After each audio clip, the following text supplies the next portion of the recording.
तो फ्रेंड्स, ये हमारा फायरवॉल का वीडियो पार्ट 8 है और दूसरा उसका फायरवॉल रूल का वीडियो है यहाँ पर।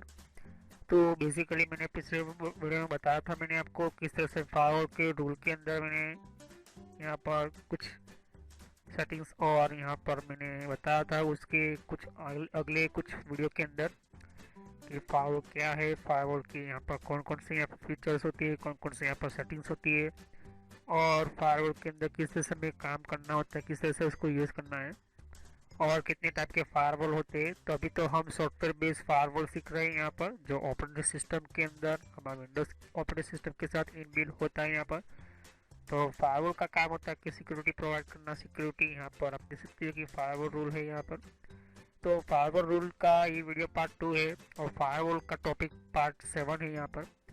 तो बेसिकली आप देख सकते हो कि जो भी हमारा जो फायरवॉल काम करता है वो बेसिकली वो रूल पर भी काम करता है, हमारे कुछ फीचर्स के ऊपर भी काम करता है, सेटिंग्स के ऊपर भी काम करता है। लेकिन इन सब की किस तरह से हमें यूज़ करना होता है, किस तरह से कॉन्फ़िगर करना होता है, यही मैं आपको बताता हूँ यहाँ पर। तो पिछले वीडियो में जो वीडियो आपने देखा होगा तभी ये वीडियो देखो, क्योंकि आपको पता चलेगा, क्योंकि पार्ट 1 देखोगे तभी ये पार्ट 2 समझ में आएगा रूल के अंदर। तो मेरे सभी वीडियो पार्ट वाइज की अंदर ही आती है। चलिए हम स्टार्ट करते हैं क्या होता है फायरवॉल।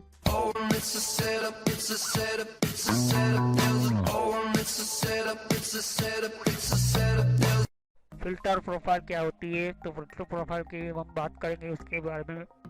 लेकिन अभी आप देख सकते हो कि रूल्स बहुत सारे यहाँ पर देख सकते हैं, यहाँ पर बहुत सारे अलग अलग यहाँ पर रूल्स क्रिएट करके रखा है यहाँ पर।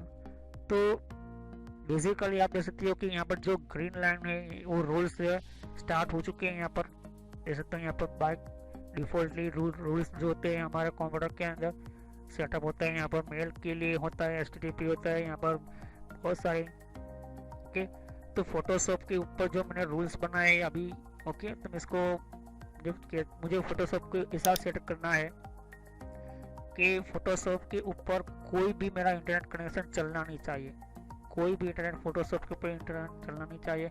फोटोशॉप के अंदर बार बार मुझे बता रहा है कि अपडेट करो, और बार बार मुझे अपडेट करना भी नहीं है, मुझे वही वर्जन अच्छा लगता है, मुझे कोई नया अपडेट करना नहीं है। तो इसको सीधा मैं यहाँ से उस प्रोग्राम को मैं ब्लॉक कर सकता हूँ, उसको इंटरनेट से, भले ही मैं मेरा कंप्यूटर कनेक्ट है लेकिन उस प्रोग्राम को इंटरनेट एक्सेस नहीं करने दे सकता।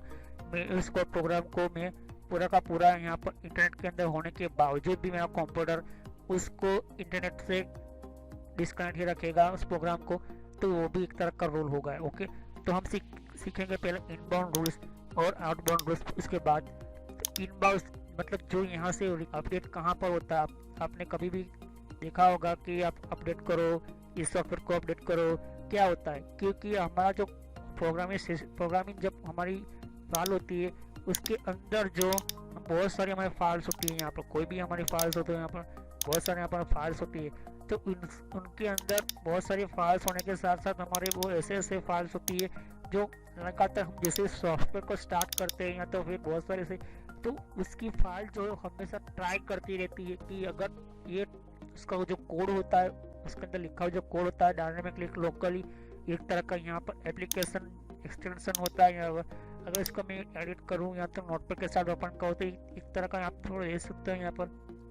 यहाँ पर आप देख सकते हो कि ये जो है एक तरह का यहाँ पर सॉफ्टवेयर होना जरूरी है। यहाँ पर main software DLL dynamic link locally करके यहाँ पर देख सकते हो। यहाँ पर जब तक ये सॉफ्टवेयर को मैं समझूंगा नहीं, और सॉफ्टवेयर को समझने के लिए मुझे लैंग्वेज आनी चाहिए, जैसे कि यहाँ पर प्रोग्राम की लैंग्वेज कौन कौन सी होती है, सी होती है, C# होती है, C++ होती है, जावा होती है, पाइथन होती है, यहाँ पर रूबी होती है, PHP होती है। यहाँ पर बहुत सारे यहाँ पर लैंग्वेज होती हैं जो अलग अलग यहाँ पर लैंग्वेजेस तैयार होती हैं, तभी जाकर हमारा कोई प्रोग्राम तैयार होता है। बहुत सारी लैंग्वेज मिलकर भी हम अलग अलग प्रोग्राम क्रिएट कर सकते हैं यहाँ पर। लेकिन हो सकता है कि एक प्रोग्राम को बनाने के लिए बहुत सारी यहाँ पर लैंग्वेजेस यूज होती है यहाँ पर, तो 3-4 लैंग्वेज भी यूज होती है यहाँ पर।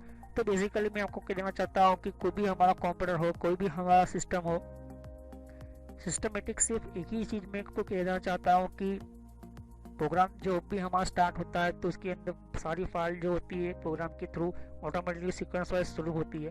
हर एक सिग्नल, हर एक प्रोग्राम का कोड जो होता है वो अलग अलग काम करता है। तो कनेक्शन के लिए अलग फाइल होती है, प्रोग्राम के अंदर कौन कौन से फंक्शन काम करेंगे, यहाँ पर किस तरह से काम करेगा, यूज़र को किस तरह से यहाँ पर सेट करना है, और उसकी भी अलग अलग फाइल होती है यहाँ पर।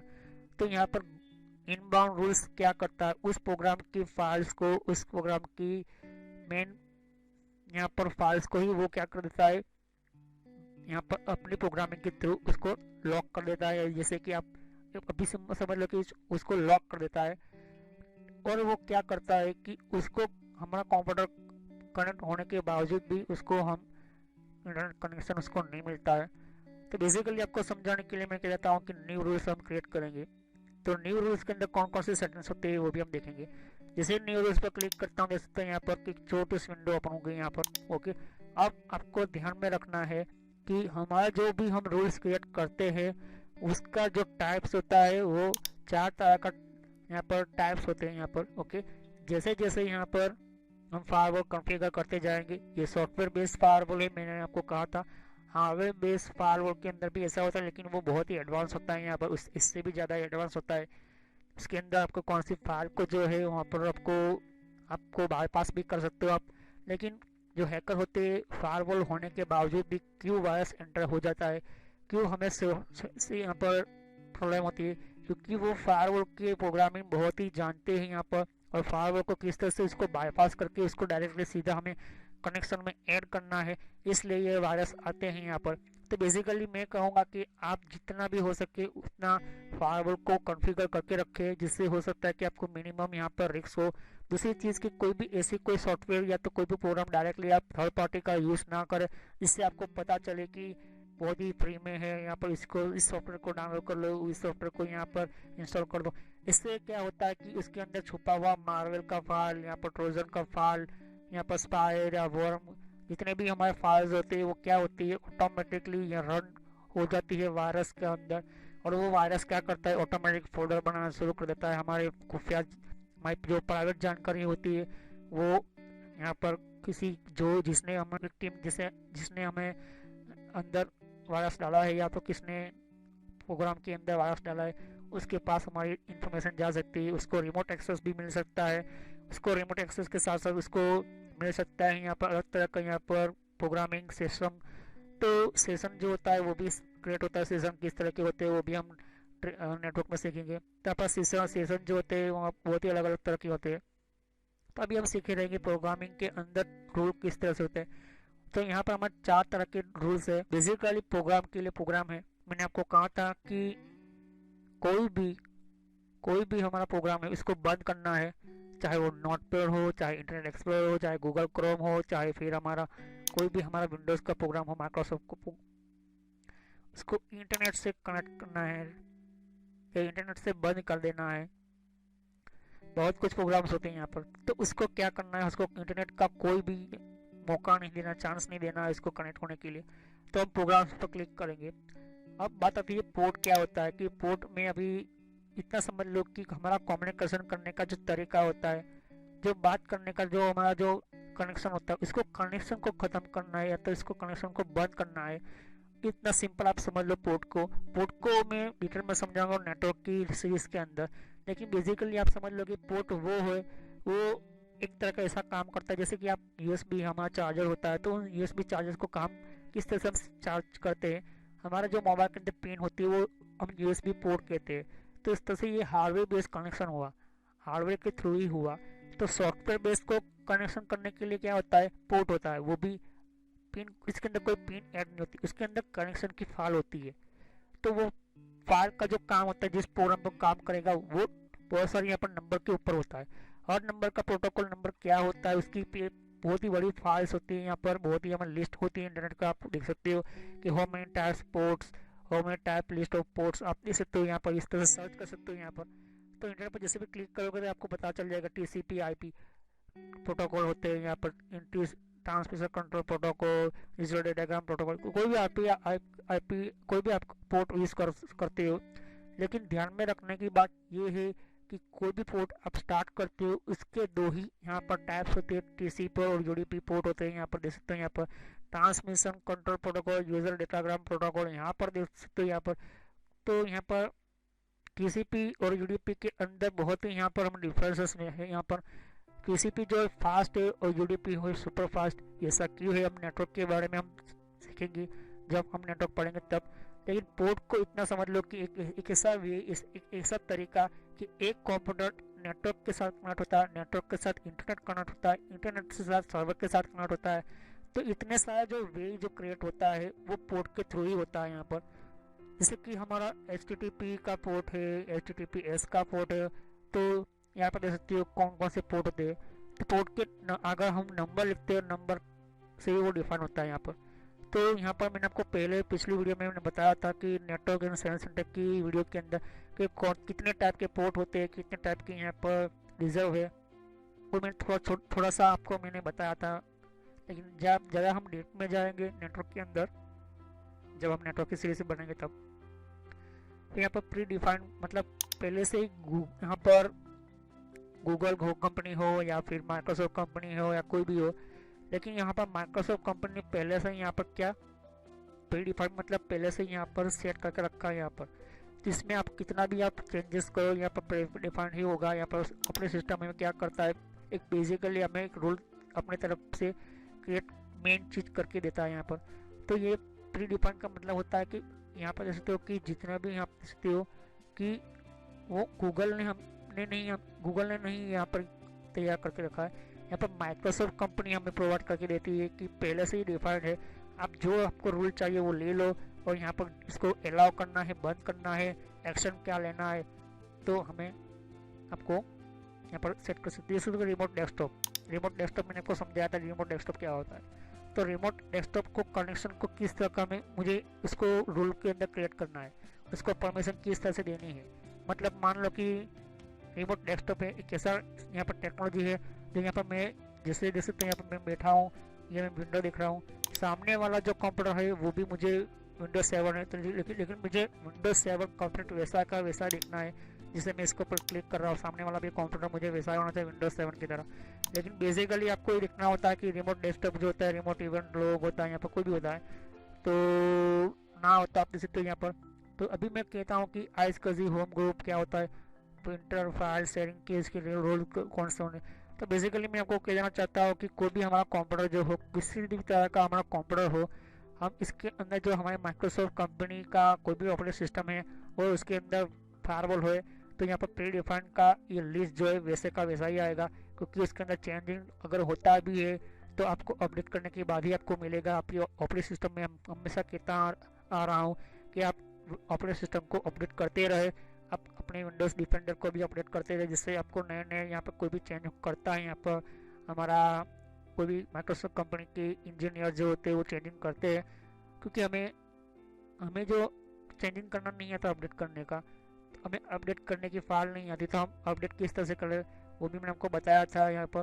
तो बेसिकली जब हम अपडेट करते हैं तो उसके अंदर कोई नए सेटिंग्स एक्शंस आते हैं यहाँ पर। ओके, तो प्री डिफाइंड का मतलब होता है कि पहले से यहाँ पर माइक्रोसॉफ्ट कंपनी ने रूल्स जो है बना चुका है यहाँ पर। इसके बारे में बाद में बात करेंगे एक एक करके। कस्टम के बारे में बात कर देता हूँ। कस्टम क्या होता है कि कस्टम जो होता है वो हम अपने तरीके से अपने खुद क्या करना चाहते हैं, उसके अंदर फिर चाहे प्रोग्राम पोर्ट प्री डिफाइंड सब कुछ आ गया, सब कुछ। तो पहले मैं आपको बताता हूँ प्रोग्राम के बारे में। कस्टम हम लास्ट में पढ़ेंगे। प्रोग्राम क्या होता है कि मैंने आपको कहा था कि किसी प्रोग्राम को मुझे यहाँ पर एक्शन लेना है, तो बेसिकली मैंने नेक्स्ट किया। अब क्या होता है कि आपको उस प्रोग्राम को सिलेक्ट करना होगा। सिलेक्ट करना मतलब अगर आपको कोई प्रोग्राम स्पेसिफिक कोई प्रोग्राम है आपका, जैसे कि मैंने आपको कहा था कि मैं जितने भी यहाँ पर प्रोग्राम्स मैंने ऐड करके रखा है यहाँ पर, जैसे कि एडोब क्रिएटिव क्लाउड है, एडोब फोटोशॉप है, यहाँ पर एडोब रीडर है, अलार्म क्लॉक है, यहाँ पर हमारा माइक्रोसॉफ्ट ऑफिस का 2016 का जो है, तो प्रोग्राम से जितने भी प्रोग्राम जो है नोटपैड है, हमारा नोटपैड प्लस प्लस, इन सारे प्रोग्राम पर एक ही यहाँ पर मुझे एक्शन लेना है। तो ये रूल जो है जितना भी मैं यहाँ पर सेट करूँगा, जो भी मैं एक्शन कर लूँगा वो सारे प्रोग्राम के ऊपर इफेक्ट हो। लेकिन मैं चाहता हूँ कोई स्पेसिफिक अपना खुद का चुना हुआ कोई प्रोग्राम जो है उसी के ऊपर मैं इफेक्ट लाऊं, तो मैं दिस प्रोग्राम पाथ पर क्लिक करूंगा और मुझे वो बताना पड़ेगा वो फाइल जहाँ पर हमारा प्रोग्राम जो है यहाँ पर सेव है। इसे हम कह सकते हैं कि हमने इंस्टॉल करके रखा है। तो ब्राउज करना है। अब आपको पता होना चाहिए कि प्रोग्राम की फाइल्स कहाँ पर होती है। तो बेसिकली हम जो भी कंप्यूटर के अंदर हम प्रोग्राम इंस्टॉल करते हैं, सॉफ्टवेयर हम इंस्टॉल करते हैं, अगर आपने कस्टमाइज नहीं किया है और डायरेक्ट आपने डिफ़ॉल्टली इंस्टॉल किया है तो बाय डिफ़ॉल्ट इंस्टॉल जो होता है हमारा वो सी होता है। यहाँ पर सी पार्टीशन के अंदर सी पार्टीशन में जैसे क्लिक करोगे तो यहाँ पर जैसे तो दो यहाँ पर हो सकते हैं, यहाँ पर आपके पास ओके दो आपके पास होंगे ही यहाँ पर।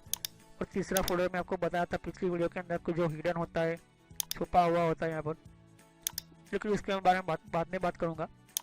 प्रोग्राम फाइल्स पर जैसे क्लिक करोगे, मैंने आपको कहा था कि ये 32 बिट की जो ऑपरेटिंग सिस्टम की जो सॉफ्टवेयर होते हैं यहाँ पर इंस्टॉल होंगे और 64 बिट के भी यहाँ पर होगी। ओके, तो हो सकता है कि आपके पे डिफरेंट टाइप के यहाँ पर सेटिंग्स होते हैं यहाँ पर। तो यहाँ पर मैं चाहता हूँ कि मैं कोई एक ऐसा प्रोग्राम को, जैसे गूगल को इंटरनेट चाहिए ही होगा, यहाँ पर नोटपैड जो है नोटपैड को मुझे नहीं देना है यहाँ पर। तो चलो ठीक है, मुझे गूगल क्रोम, मान लो कि गूगल क्रोम में ले रहा हूँ। ओके, गूगल क्रोम अभी यहाँ पर नहीं है तो गूगल क्रोम को मुझे गूगल क्रोम को नहीं देता मैं सिर्फ नोटपैड को देता हूँ। ओके, नोटपैड को मुझे कोई भी इंटरनेट एक्सेस नहीं देना है। नोटपैड का काम सीधा मुझे एक ही चीज़ करना है, मैं जो भी लिखूँ इसको सेव करता जाऊँ, मुझे कोई भी इसको इंटरनेट एक्सेस करने का परमिशन नहीं देना है। ये मैं रूल क्रिएट करता हूँ। ओके, तो मैं क्या करूँगा यहाँ पर इस पर की EXE फाइल, ध्यान रखना यहाँ पर बहुत सारी EXE फाइल होती है। बेसिकली हमें कैसे पता चलेगा, जैसे हम क्लिक करेंगे तो यहाँ पर उसका यहाँ पर लोगो आ जाता है जी, जहाँ पर इसका लोगो होगा समझ लो कि वही जो फाइल है मेन फाइल है EXE फाइल। अगर आपको पता नहीं चलता तो इसका यहाँ पर कर्सर रख के छोड़ दो, आपको पता चल जाएगा यहाँ पर फाइल डिस्क्रिप्शन क्या है, यहाँ पर किस तरह का यहाँ पर फाइल है। ओके, 2 MB की ये फाइल है यहाँ पर, जैसे तो यहाँ पर लिखा है यहाँ पर 2 MB की फाइल है। तो बेसिकली आप देख सकते हो कि यहाँ पर नोटपैड के अंदर मेरी EXE फाइल आ चुकी है। यहाँ पर देख सकते हो यहाँ पर .exe यही फाइल होगी। अगर कोई भी फाइल दूसरी ढूंढने की कोशिश करोगे या सिलेक्ट करोगे तो वो नहीं होगा। देख सकते हो यहाँ पर ये एप्लीकेशन जी, तो हमें ये नहीं करना है। ये जो अपडेट करने के लिए ये इसकी मेन अंदर की फाइल है। मुझे तो मेन यहाँ पर प्रोग्राम्स को ही बंद कर देना है नेटवर्क से। तो ओपन करूँगा यहाँ पर, देख सकते हो यहाँ पर सिलेक्ट हो चुका है यहाँ पर। अगर आपको इस तरह से नहीं मिलता है तो कोई भी आपको मान लो कि प्रोग्राम आपने इंस्टॉल कर दिया यहाँ पर आ चुका है, या तो फिर आपको कोई भी विंडोज 7 हो या कोई भी हो, सेम ही तरीका मैं जो बताने जा रहा हूँ अभी सकते हो यहाँ पर। तो मुझे क्या करना है, जैसे कि जावा है, ओके, जावा का यहाँ पर प्रोग्राम से यहाँ पर देखते हो, जैसे कि मैंने आपको कहा था कि एडोब फोटोशॉप, राइट क्लिक करना है आपको और ओपन फाइल लोकेशन पर क्लिक करना। ओपन फाइल लोकेशन पर जैसे क्लिक करोगे तो यहाँ पर आपको मिल जाएगा। ओके, फिर आपको क्या करना है, इसको इस तरह से यहाँ पर आपको क्लिक करना है। ओके, प्रोग्राम्स के अंदर कॉपी करना है। कॉपी करने के बाद क्या करना है आपको, यहाँ पर क्या करना है, यहाँ पर पेस्ट कर देना है। पेस्ट करोगे, ब्राउज करोगे, सीधा वही सी जगह पर ले जाएगा जहाँ पर आपका प्रोग्राम फाइल है। अगर आपको नहीं करना है तो आप इस तरह से भी, मैं जो सिलेक्ट करके रखा है उस तरह से भी आप कर सकते हो, लेकिन बेसिकली मुझे यही तरीका अच्छा लगता है कि खुद मैन्युअली करूँ। ओके, अब मैं करने जा रहा हूँ इसका एक्शन। अगर ये सिलेक्ट हो गया है प्रोग्राम तो इसके साथ मैं क्या करूँगा। ओके, तो आप देख सकते हैं कि अलाउ कनेक्शन, आपको यहाँ पर कनेक्शन जो है IP से यहाँ पर देख सकते हो यहाँ पर कि include connection that are protect with IPsec as well as those are not. तो इसको अलाउ करना है या नहीं करना है। ओके, अगर अलाउ करना है तो किसके अंदर करना है, IPsec। यहाँ पर इस तरह का यहाँ पर क्या होता है, प्रोटेक्ट करने का काम करेगा। लेकिन दूसरा ऑप्शन है, देख सकते हो कि अगर वो अलाउ होता है दूसरा ऑप्शन, तो अगर वो सिक्योर है तो उसको कस्टमाइज करना हो तो कस्टमाइज कर सकता हूँ। कस्टमाइज का मतलब ये है कि मैं खुद उसके अंदर क्या चेंजिंग करूँगा, उस जो मैं प्रोग्राम को अलाउ करता हूँ तब कनेक्शन के अंदर, इंटरनेट के कनेक्शन के अंदर।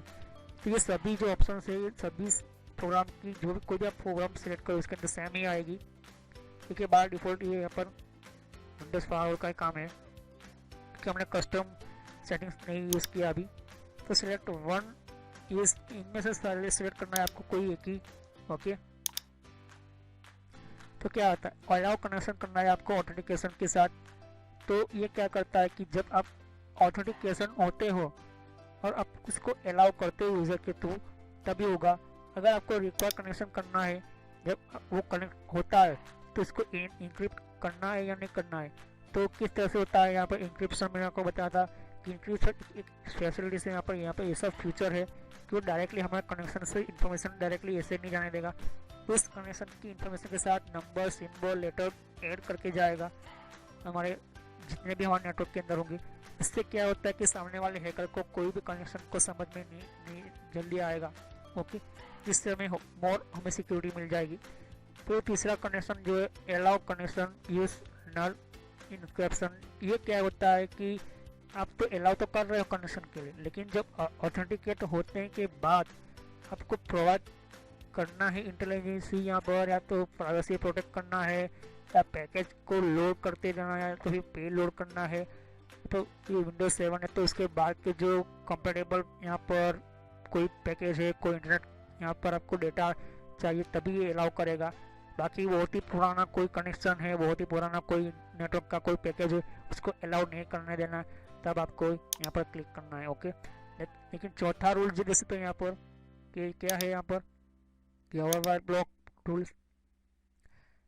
ये क्या करता है, बहुत ही यूजफुल होता है टूल्स, लेकिन ये क्या कर कब कब अवेलेबल होगा, जब आप रिमोट एडमिनिस्ट्रेटर को टूल्स को यूज़ करते हो यहाँ पर बेसिकली। तो उस रिमोट ऑथेंटिकेशन के टाइम ये कंप्यूटर के ग्रुप के अंदर, मतलब कंप्यूटर के यहाँ पर सॉफ्टवेयर के सिस्टम के अंदर ये ऐड होना चाहिए या नहीं होना चाहिए, ये भी होता है यहाँ पर। ओके, तो बेसिकली ये मैं आपको बता दिया। ओके, डिपेंड है आपके ऊपर, लेकिन मुझे ये नहीं करना। मुझे इसको इंटरनेट के, मैंने कहने के अनुसार मैंने आपको कहा था कि मुझे इसका इंटरनेट कनेक्शन ही बंद कर देना है, क्योंकि ये नेट यहाँ पर नोटपैड का काम यही होता है कि मैं जो भी लिखता हूँ, जो भी राइट करता हूँ, या तो यहाँ पर कभी मैं फाइल ऐड करता हूँ तो वो सीधी डायरेक्टली सेव करने का काम है। कोई भी लिखता हूँ यहाँ पर तो इसको इंटरनेट एक्सेस ना हो। तो ये जो है ब्लॉक द कनेक्शन, यही मैं ऐड करूँगा। जैसे ही नेक्स्ट करूँगा और यहाँ पर देख सकते हो यहाँ पर कि उसको ब्लॉक करना है कौन कौन से नेटवर्क के ऊपर। डोमेन मतलब हम मेरे जो कनेक्ट करके रखा है कॉर्पोरेशन, कोई भी हमारा कॉर्पोरेशन हो या कंपनी हो या कोई भी हो, मेरा कंप्यूटर सर्वर के साथ कनेक्ट है, तो मतलब ये डोमेन से कनेक्ट है। क्योंकि हमारा जो भी लोकल कंप्यूटर, अभी मेरा जो कंप्यूटर है वो सीधा डोमेन के साथ कनेक्ट है, कोई सर्वर के साथ कनेक्ट है, तभी वो डोमेन के साथ कनेक्ट होगा। और जो डोमेन के साथ जो कनेक्ट होता है वो समझ लो कि वो सर्वर के साथ कनेक्ट है। डोमेन के बिना आपका कंप्यूटर सर्वर के साथ कनेक्ट नहीं होगा। डोमेन को ब्लॉक करने का मतलब ये नहीं कि सर्वर को ब्लॉक कर, आपका जो डोमेन का जो पैकेज आता है, डोमेन की जो सर्विस होती है, इस नोटपैड के ऊपर नहीं जाने देगा। ओके, प्राइवेट प्राइवेट आपका कंप्यूटर है, हाँ मेरा प्राइवेट कंप्यूटर है, इस प्राइवेट को बंद कर देना, बंद कर सकता हूँ यहाँ पर प्राइवेट नेटवर्क लोकेशन। पब्लिक मैंने आपको कहा था कि कोई आप डायरेक्टली कोई नया यहाँ पर जियो एयरटेल हो कोई भी आप यूज़ कर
तो फ्रेंड्स ये मेरे social knowledge and entertainment channel है ये, और इस चैनल के अंदर आपको सब्सक्राइब कर क्लिक कीजिए, और यहाँ पर सब्सक्राइब पर क्लिक करने से आपका जीमेल आईडी के अंदर आपको एक नोटिफिकेशन मिलेगा जो भी मैं वीडियो अपलोड करता रहूँगा।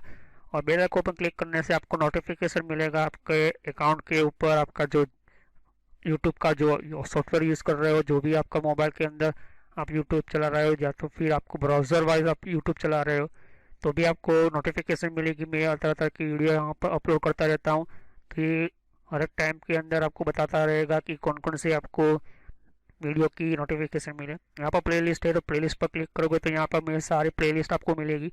ये कंट्रोल पैनल की सीरीज़ की प्लेलिस्ट है, तो मैं कहूँगा कि ये सारी पार्ट वाइज है, तो पहले पार्ट वाइज ही ये वीडियो देखे तभी आपको पता चलेगा।